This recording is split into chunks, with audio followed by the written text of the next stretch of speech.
Aku beli bukan sebab nak guna pun, tapi nak buat perhiasan ataupun kalau korang beli kan untuk kolektor-kolektor ni, CC ni kan, memang cantik guys. Tapi kalau korang beli nak guna pun okey je, tak ada masalah guys. Nampak memang cantik guys. Okay, dia bagi satu dia punya user manual ni, dia tulis gem. Satu dia punya lanyard. Okay, ni dah guys. Memang cantik, serius cakap.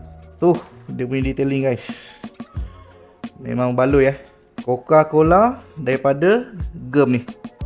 Sebelah belakang dia ada anti slip rubber. Jadi bila korang letak ke, nampak bunyi dia cantik guys, sebab ada rubber kat bawah.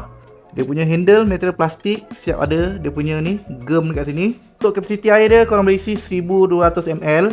Untuk penutup dia jenis plastik. Okey, dia design dia macam ni kepala dia. Bila nak minum just tekan je push. Okey, dia akan terbuka, nampak Dia punya penutup ni jenis vacuum, ada rubber kat sini.